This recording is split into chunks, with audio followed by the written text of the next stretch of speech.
Yes. Exactly.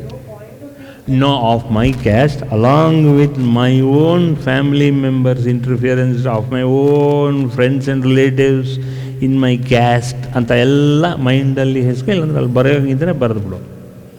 ಅದು ಮೈಂಡಲ್ಲಿದ್ರೇ ಬರೆದ್ರೇ ಅದು ತಲೆ ಒಳಗಡೆ ಹೋಗಿ ನ್ಯೂರಲ್ ಪಾತ್ವೇಸನ್ನು ಅದನ್ನು ಅಲ್ಲಿ ಇರೋತಕ್ಕಂಥ ಅಬ್ರೇಷನ್ಸ್ನೆಲ್ಲ ತೆಗಿಯತ್ತೆ. ಈಗ ನೀನು ಸಂಕೇತಿ ಆಗ್ಬಿಟ್ರೆ ನಿನ್ನಲ್ಲಿ ಏನಿದೆ? What is preventing you from getting enlightenment? Because all these things. ಇವರು ಮಾಧವರು, ಆ ಮಾಧವರಲ್ಲಿ ಏನಿದೆ ಅಂದಾಗ no interference because of your caste friends, your casteism friends and relatives ಅಂದರೆ ಮೋಹ ವ್ಯಾಮೋಹ. ಅರ್ಥ ಆಯ್ತಾ? ಅರ್ಥ ಆಯ್ತಾ? ಹಾಗೆ ಕಂಟಿನ್ಯೂ ಹೇಳು. Exactly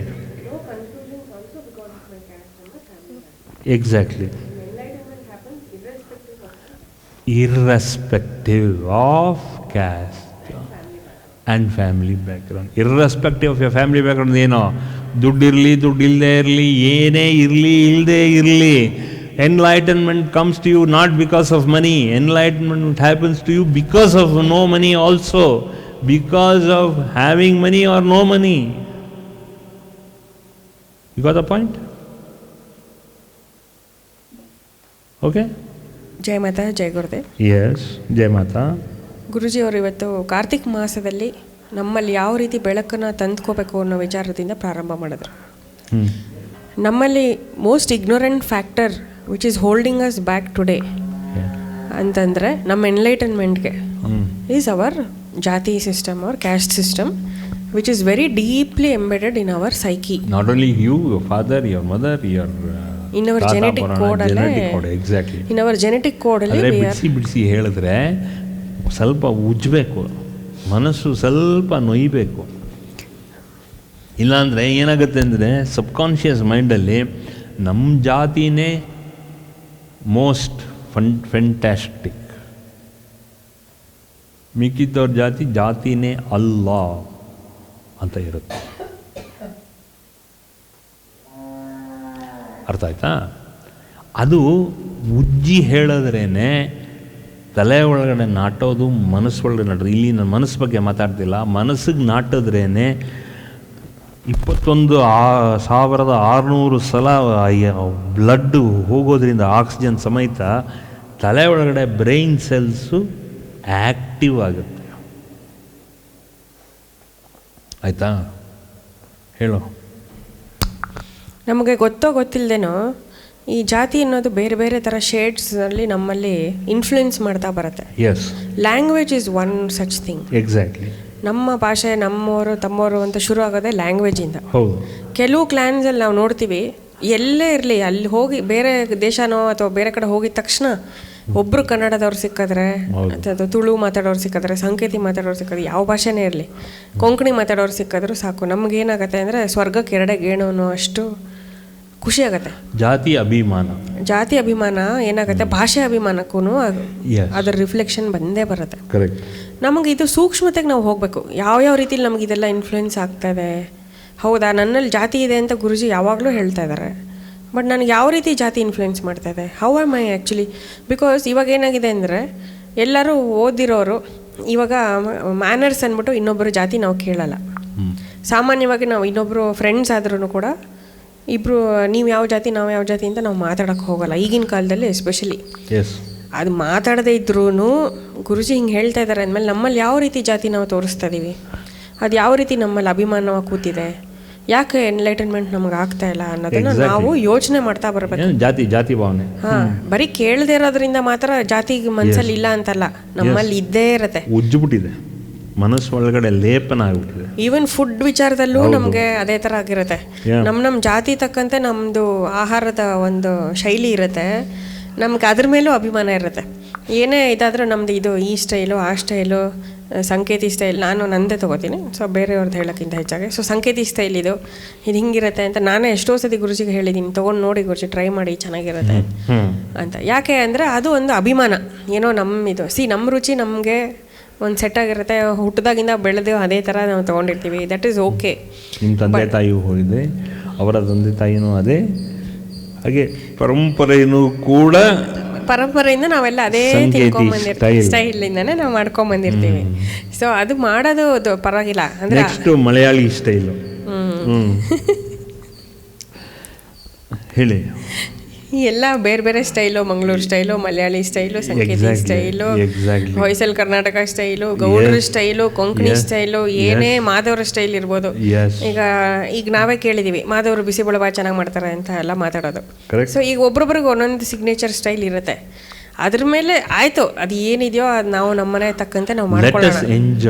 will enjoy that, be done with it ಅಷ್ಟೇ. We should not be obsessed, carry it. ಯಾಕೆ ಅಂದರೆ ನೀನು ಕ್ಯಾರಿ ಮಾಡದೆ ಇರ್ಬೋದು, you are trying to erase that.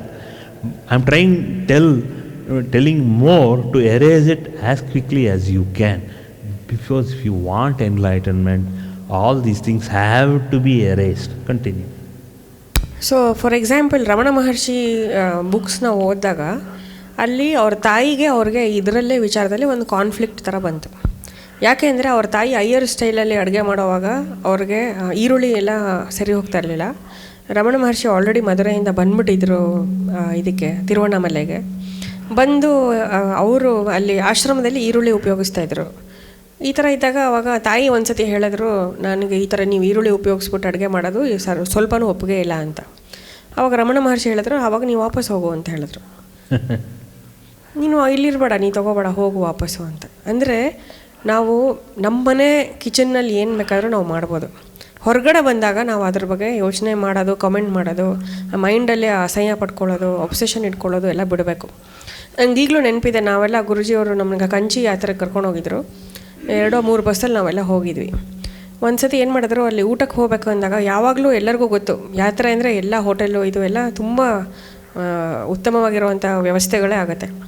ಅವತ್ತು ಮಾತ್ರ ಗುರುಜಿ 2:30-2:45 ಆಗಿತ್ತು. ಯಾವುದೋ ಒಂದು ಚಿಕ್ಕ ಏನೋ ಸರಿ ಅಂದರೆ ಅಷ್ಟು ಚೆನ್ನಾಗಿಲ್ಲ, ಒಂಥರ ಹೋಟ್ಲದು. ಆ ಥರ ಹೋಟ್ಲಿಗೆ ನಿಲ್ಲಿಸ್ಬಿಟ್ಟು ಎಲ್ಲರೂ ಇಲ್ಲಿ ಊಟ ಮಾಡಿ ಅಂತ ಹೇಳಿದ್ರು. ಆವಾಗ ನಾನು ಬರ್ತೀನಿ ಅಂತ. ನಮಗೆ ಆಶ್ಚರ್ಯ, ಗುರುಜಿನೂ ಅಲ್ಲೇ ಊಟ ಮಾಡ್ತಾರ ಅಂತ. ನಮ್ಮ ಜೊತೆನೇ ಕೂತ್ಕೊಂಡು ಊಟ ಮಾಡಿದ್ರು. ಆವಾಗ ಗುರುಜಿ ಹೇಳಿದ್ರು, ಯಾವಾಗಲೂ ಅಡ್ಯಾಪ್ಟಿವ್ ಆಗಿರಬೇಕು. That should not waste your mental space, occupy your mental space for so long. ನಾವು ಒಳ್ಳೆ ದರ್ಶನ ಮಾಡ್ಕೊಂಬಂದ್ವಿ, ತಲೆಯಲ್ಲಿ ಬರೀ ನಮ್ಗೆ ಊಟ ಸರಿಯಾಗಿ ಸಿಕ್ಕಲಿಲ್ಲ, ಇಲ್ಲಿ ಊಟ ಮಾಡಿದೆ, ಅಲ್ಲಿ ಊಟ ಮಾಡಿದೆ, ಇದು ಬ್ರಾಹ್ಮಣರ ಹೋಟ್ಲಲ್ಲ, ಇದಲ್ಲ ಅಂತ ತಲೆಯಲ್ಲೆಲ್ಲ ತುಂಬಿಸ್ಕೊಳ್ಳೋದು ಸರಿಯಾಗಿ ಬರೋದಿಲ್ಲ ಅನ್ನೋ ವಿಚಾರಕ್ಕೆ ನಮಗೆ ಅಡ್ಯಾಪ್ಟಬಿಲಿಟಿ ಬರಲಿ. Flexibility and adaptability very important for enlightenment. Those virtues are very important. So ಅದಕ್ಕೋಸ್ಕರ ಹಂಗೆ ಹೇಳಿದ್ರು. ನಿಮ್ಮ ಮನೇಲಿ ನೀವು ಮಾಡಿ, ಏನು ಬೇಕಾದರೂ ಮಾಡಿ. ಆನಿಯನ್ ಬೇಡ, ಗಾರ್ಲಿಕ್ ಬೇಡ, ಸ್ಪ್ರಿಂಗ್ ಆನಿಯನ್ ಬೇಡ, ಕ್ಯಾಶ್ಯೂ ನಟ್ ಬೇಡ, ತೊಂಡೆಕಾಯಿ ಬೇಡ, ಅದೆಲ್ಲ ನೀವು ಫಾಲೋ ಮಾಡಿ ಮನೇಲಿ ಮಾಡ್ಬೇಕಾದ್ರೆ. ನಿಮ್ಗೇನು ಅನ್ಸುತ್ತೋ ಅದು ಮಾಡಿ. So that you are not obsessed, just ಒಂದು ಮಾಡಿ, you get done with it. But you should not carry that mentally forward for long. ಆಮೇಲೆ ಇನ್ನೊಂದು, ಈ ಭಾಷೆ ವಿಚಾರಕ್ಕೆ ಬಂದಾಗಲೂ ಅಷ್ಟೇ, ನಿಮ್ಮ ಮನೇಲಿ ನೀವು ಮಾತಾಡಿ, ಬಟ್ ಇನ್ನೊಬ್ಬರು ಮುಂದೆ ಮಾತಾಡಬೇಕಾದ್ರೆ ಮೂರನೇವರು ಬೇರೆಯವರು ಲ್ಯಾಂಗ್ವೇಜ್ ಅವ್ರು ಇರೋರು ಇದ್ದಾಗ ಕಾಮನಾಗಿ ಎಲ್ಲರಿಗೂ ಅರ್ಥ ಆಗೋ ಭಾಷೆಯಲ್ಲಿ ಮಾತಾಡೋದು ಮ್ಯಾನರ್ಸ್. ಇದ್ರ ಬಗ್ಗೆನೂ ಗುರುಜಿ ಸಾಕಷ್ಟು ಸತಿ ಹೇಳಿದ್ದಾರೆ. ನೀವು ಎಲ್ಲ ಎಷ್ಟೇ ಫ್ಲೂಯೆಂಟ್ ಆಗಿರಲಿಪ್ಪ, ಬಟ್ ಮುಂದೆ ಮಾತಾಡಬೇಕಾದ್ರೆ ಇನ್ನೊಬ್ರಿಗೆ ಆ ಭಾಷೆ ಬರಲ್ಲ ಎಸ್ಪೆಷಲಿ ಅಂತಂದಾಗ ನೀವು ಅವ್ರಿಗೆಲ್ಲರಿಗೂ ಅರ್ಥ ಆಗೋ ಭಾಷೆಯಲ್ಲಿ ಮಾತಾಡೋದೇ ಮ್ಯಾನರ್ಸು ಅಂತ. ಸೊ ಇದೆಲ್ಲ ಬೇಸಿಕ್ ಥಿಂಗ್ಸ್. ಇವಾಗ ಏನಾಗಿದೆ ಅಂದರೆ ಇದೆಲ್ಲ ಕಲ್ಚರಲ್ಲಿ ಮ್ಯಾನರ್ಸಾಗಿ ಬಂದ್ಬಿಟ್ಟಿದೆ. ಎಟಿಕೆಟು ಮ್ಯಾನರ್ಸ್ ಅಂತ ಜನ ಫಾಲೋ ಮಾಡ್ತಾರೆ. ಬಟ್ ಏನೇ ಮಾಡಿದ್ರು ಗುರುಜಿಯವ್ರು ಹೇಳ್ದಂಗೆ it interferes because somewhere our judgment is clouded, we become biased.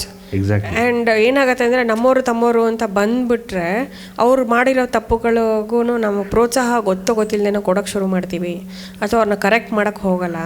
ಅಯ್ಯೋ ನಮ್ಮವ್ರು ಹೆಂಗೆ ಹೇಳೋದವ್ರಿಗೆ ಅಂತ. ಅದೆಲ್ಲ ಏನೇನೋ ಶೇಡ್ಸ್ ಬಂದು ನಮಗೆ ಮನಸ್ಸು ಸ್ವಲ್ಪ ಕುಂದು ಕೊರತೆಗೆ ಈಲ್ಡ್ ಆಗುತ್ತೆ. We like lot of limitations. It limits our infinite capacity. Infinite capacity is where wisdom flows. When instead of a ವೆಂಚುರಿ ಈ ಥರ ಇರೋದರಿಂದ ಇಷ್ಟು ಅಗಲ ಇದ್ದರೆ ಎಷ್ಟು ನೀರು ಹರಿಯುತ್ತೆ? ಹಿಂಗಿದ್ರೆ ಹರಿಯಲ್ಲ, ತೊಟ್ಟಿಕ್ಕಾಗಿ ಹರಿಯುತ್ತೆ. ಹಿಂಗೆ ಹೋಗುತ್ತೆ. ವಿಸ್ಡಮ್ ಯಾವಾಗಲೂ ಹಾಗೆ ನಮ್ಮ ಮೆಂಟಲ್ ಸೆಲ್ಸು ಹಿಂಗಿದೆ. Capacity to store and to dispense knowledge is so much. 10 billion cells in the right hand side of the brain itself. Right hand side, left hand side ಎಲ್ಲ ಇರೋತಕ್ಕಂಥ normal activity. Right hand side of the ಬ್ರೈನಲ್ಲಿ extraordinary activity ಇದೆ. That is where the creative part of you is there on the right hand side of the brain. ಈ right hand side of the ಬ್ರೈನಲ್ಲಿ ಏನಾಗುತ್ತೆ ಅಂದಾಗ, ಯಾಕೆ why it is controlled is because ಜಾತಿ and because of language. ಈ ಜಾತಿ ಲ್ಯಾಂಗ್ವೇಜಿಂದ ಏನಾಗುತ್ತೆ ಅಂದರೆ, ನಿಮ್ಮ ಜೆನೆಟಿಕ್ ಕೋಡಲ್ಲೇ ನಿಮ್ಮಲ್ಲಿ ತುಂಬ ಹಿಡಿತ ಬಂದ್ಬಿಟ್ಟಿದೆ.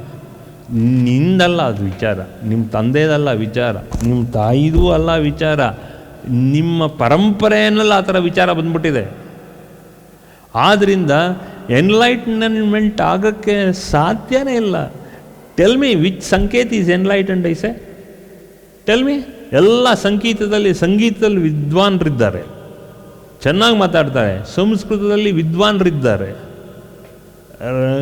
ಅಂದರೆ ಎಲ್ಲ ಥರದೆಲ್ಲ ಆಚಾರ ವಿಚಾರಗಳಲ್ಲಿ ವಿದ್ವಾನ್ರಿದ್ದಾರೆ, ಮಂತ್ರ ವಿದ್ವಾನ್ರಿದ್ದಾರೆ. ಆದರೆ ಒಬ್ಬನಿಗಾರು ಎನ್ಲೈಟನ್ಮೆಂಟ್ ಇದೆಯಾ ಸಂಕೇತಿನಲ್ಲಿ? Tell me. I want to make you enlighten as a Sanketi. ನೀವು ಯಾವ್ಯಾವ ಜಾತಿನಲ್ಲಿದ್ದೀರೋ ಆ ಜಾತಿನಲ್ಲಿ you are going to be the leader. You are going to be enlightened. All of you are going to be enlightened. Whichever caste you are, remove your mental obsession. ಮಾನಸಿಕ ಹಿಡಿತ, ಮಾನಸಿಕ ಬಂಧನಗಳನ್ನ ಬಿಟ್ಟುಬಿಡಿ. ಅದು ಬಿಟ್ಟಾಗ ದೆನ್ ಫ್ರೀ ಫ್ಲೋನಲ್ಲಿರಿ. ಜ್ಞಾನ ಬ್ರೈನ್ಗೆ ಅಷ್ಟು capacity ಇದೆ. Irrespective of ಜಾತಿ ಎಲ್ಲ ಇದೆ. ಎಕ್ಸ್ಟ್ರಾರ್ಡಿನರಿ ಆಗಿದೆ. Why you are restricting yourself? That is what it is. Continue. In fact ನಾನು ಒಂದು ಉದಾಹರಣೆ ಕೊಡೋಕ್ಕೆ ಇಷ್ಟಪಡ್ತೀನಿ. ರೀಸೆಂಟಾಗಿ ಆಗಿದ್ದು ವಿಚಾರ ಏನು ಅಂದರೆ, ನಾವು ವೇದ ಕ್ಲಾಸಸ್ ಇವಾಗ ಕೋವಿಡ್ ಆಗಿರೋಕ್ಕೆ ಶುರು ಆದಾಗಿಂದ ನಮಗೆ ಪರ್ಸ್ನಲಾಗಿ ಹೋಗಿ ಕಲಿಯೋಕ್ಕಾಗ್ತಾಯಿಲ್ಲ. ಅದರಿಂದ ಅವರು ವೇದಕ್ಕೆ ಪರ್ಟಿಕ್ಯುಲರಾಗಿ ಸ್ವರ ಕರೆಕ್ಟ್ ಹೇಳಬೇಕಿಲ್ಲ ಅಂದರೆ ಅದು ಏನೂ ಫಲ ಇಲ್ಲ ಹೇಳಿ ವೇದ ಮಂತ್ರಗಳು. ಅದಕ್ಕೆ ನಾನು ಈ ಥರ ಆನ್ಲೈನೆಲ್ಲ ಮಾನಿಟರ್ ಮಾಡೋಕ್ಕಾಗಲ್ಲ, ಒಬ್ರೊಬ್ಬರು ನೀವು ಹೆಂಗೆ ಹೇಳ್ತೀರಾ ಅಂತ. ಸೊ ಸ್ವರಗಳು ಇಲ್ಲದಿರೋವಂಥದ್ದು ಪೂರ ಪೌರಾಣಿಕ ಮಂತ್ರಗಳು, ಈ ಸಹಸ್ರನಾಮ ಅದು ಇದು ಅಂಥದ್ದು ಹೇಳ್ಕೊಡ್ತೀನಿ ಅಂತ ಹೇಳ್ಕೊಡ್ತಾ ಇದ್ದಾರೆ 6 ತಿಂಗಳಿಂದ. ಸೊ ನಮಗೆ ವೇದ ಪಾಠ ಆ್ಯಕ್ಚುಲಿ ನಿಂತಿದೆ, ಕಲ್ತಿರೋದನ್ನೇ ಅಭ್ಯಾಸ ಮಾಡಿ ಅಂತ ಹೇಳಿದ್ರು. ಅದಾದಮೇಲೆ ಏನಾಯಿತು, ನಾನು ಹೇಳಿದೆ ನನಗೆ ಬೇರೆ ಎಲ್ಲ ಕೆಲವುದೆಲ್ಲ ಓದೋದಿದೆ ಸರ್, ನನಗೆ ಒಂದು ಸ್ವಲ್ಪ ತಿಂಗಳು ನಾನು ವೇದ ಮತ್ತು ಈ ಕ್ಲಾಸಸ್ ನಾನು ಲೆಸನ್ಸ್ ಎಲ್ಲ ಸೇವ್ ಮಾಡ್ಕೋತೀನಿ, ಆದರೆ ನಾನು ಅಭ್ಯಾಸ ಮಾಡೋಕ್ಕಾಗಲ್ಲ ಅಂತ ಹೇಳಿದೆ. ಅವಾಗ ಆಯಿತು ಅಂತ ಹೇಳಿದ್ರು. ನವರಾತ್ರಿ ಮುಗಿದ್ಮೇಲೆ ನಮ್ಮ ಸರ್ ಫೋನ್ ಮಾಡಿ ಕೇಳಿದ್ರು ಹೇಗಾಯಿತು ಸಾಧನೆ ಎಲ್ಲ ಅಂತ. ಚೆನ್ನಾಗಾಯಿತು ಅಂತ ಅಂದೆ. ವೇದಾಭ್ಯಾಸ ಮಾಡ್ತಾಯಿದ್ಯಾ ಅಂದರು. ಇಲ್ಲ ಆಗ್ತಾಯಿಲ್ಲ ಅಂತ ಹೇಳಿದೆ. ಅವಾಗ ಅವರು ಒಂದು ಮಾತು ಹೇಳಿದ್ರು, ಪರವಾಗಿಲ್ಲ ನೀನು ಮಾಡ್ದಿರೋ ಜಪ ಮತ್ತು ಗುರುಜಿ ಹೇಳ್ಕೊಡ್ತಿರೋದನ್ನು ನೀನು ಮುಂದುವರಿಸು, ಯಾಕೆಂದರೆ ನಿಂಗೆ ಅದು ಎಕ್ಸ್ಪೀರಿಯೆನ್ಸ್ ಕೊಡುತ್ತೆ, ಅದು ಮಾಡು ನೀನು. ಬರೀ ಚಾಂಟಿಂಗ್ ಅಂದರೆ it's A long term process. ತುಂಬ ಮಾಡಿ ಅದು ನಾವು ಅವರಷ್ಟು ಹೇಳ್ಕೊಟ್ರು 100% ಆ್ಯಕ್ಯುರಸಿಲಿ ಹೇಳೋಕ್ಕೆ ಸಾಧ್ಯ ಇಲ್ಲ. ಎಷ್ಟು ಮಿಸ್ಟೇಕ್ಸ್ ನನ್ನ ಮುಂದೆನೇ. ನಾನು ಇವಾಗ ಶಂಕರ್ ಮಠದಲ್ಲಿ ಜಗದ್ಗುರುಗಳ ಹತ್ರ ಕಲ್ತಿರೋರೇ ವೇದ ಹೇಳಿದ್ರು ಅವ್ರದ್ದೇ 5 ಮಿಸ್ಟೇಕ್ ನಾನೇ ಕಂಡು ಹಿಡಿಬೋದು. ಬಿಕಾಸ್ ನಂಗೆ ಗೊತ್ತಿರುತ್ತೆ ಏನು ಮಿಸ್ಟೇಕ್ ಅಂತ, ಬಟ್ ನಾನು ಹೇಳ್ಬೇಕಾದ್ರೂ ಅದೇ ಮಿಸ್ಟೇಕ್ಸ್ ಬರುತ್ತೆ. ಸೊ ಆ ಥರ ಇರ್ಬೇಕಾದ್ರೆ ವೇದಲ್ಲಿ perfection is very important when you are chanting Veda. So ಅದರಲ್ಲಿ ಎಕ್ಸ್ಪೀರಿಯೆನ್ಸ್ ಅಂದ್ರೂ it will take that much more time. But ಈ ಥರ ಮಂತ್ರ ಸಾಧನೆ, ಧ್ಯಾನ, ಪಾರಾಯಣಗಳೆಲ್ಲ ನೀವು ಅದು ಮಾಡ್ಕೊ ನೀನು ಗುರುಜಿ ಹೇಳ್ದಂಗೆ. ನಿಂಗೆ ಅದರಲ್ಲಿ ಅನುಭವ ಆಗತ್ತಲ್ಲ, ದೇವಿ ದರ್ಶನ ಆಗೋ ಸಾಧ್ಯತೆ ಇದೆ ಅಂತ ನಮ್ಮ ಸರ್ ಬಾಯಿಂದನೇ ಬಂತು. ಅಂದರೆ ಅದರಲ್ಲಿ ಏನು ಅರ್ಥ ಆಗತ್ತೆ ಅಂತಂದರೆ, ನಮ್ಗೆ ಅನುಭವ ಕೊಡೋ ಅಂಥ ಪ್ರಾಕ್ಟೀಸಸ್ ನಮ್ಮ ಹಿರಿಯರು ಏನು ಮಾಡಿರ್ತಾರೋ ಅದನ್ನು ತೊಗೊಳೋದ್ರಲ್ಲಿ ತಪ್ಪಿಲ್ಲ, ಅಲ್ಲ ತೊಗೋಬೇಕು ನಾವು. ಬಟ್ ಕೆಲವುದು ಅನುಭವ ಇಲ್ಲದೆ ಒಬ್ಸೆಸಿವ್ ಆಗಿ ಮಡಿ ಮೈಲ್ಗೆ ಅಥವಾ ಬೇರೆ ಜಾತಿನ ಬೈಯೋದು. ಈಗ ಬ್ರಾಹ್ಮಣರು ಬೇರೆಯವ್ರನ್ನ ನಾವು ಬ್ರಾಹ್ಮಣರು ಒಂದು ಮೇಲಿಂದ ಹಿಂಗೆ ಎಸೆಯೋದು, ಅಥವಾ ಬೇರೆಯವರು ಅಯ್ಯೋ ಇವ್ರು ಬ್ರಾಹ್ಮಣರು ಬೊಮ್ಮನ್ ಬಚ್ಚ ಅಂತ ಅವರು ಬ್ರಾಹ್ಮಿನ್ಸ್ನ ಬೈಯೋದು. ಇವೆಲ್ಲ ನಾವು ಏನಂದರೆ ಮದ ಎಲ್ಲ ಆಪ್ರೇಟ್ ಮಾಡ್ದಂಗೆ. Because we are purely operating on complexities. ನಾನು ಸುಪೀರಿಯರ್, ಇನ್ನೊಬ್ಬ ಇನ್ಫೀರಿಯರ್, ಅಥವಾ I am inferior, the other person is superior. This is nothing but complex. So these mental complexes are prevents you to enlighten, for enlightenment. For more satsangs from Sri Sri Nimishananda Guruji, subscribe to this channel. Click the bell button below to get notifications. Like and share the video and spread the divine message.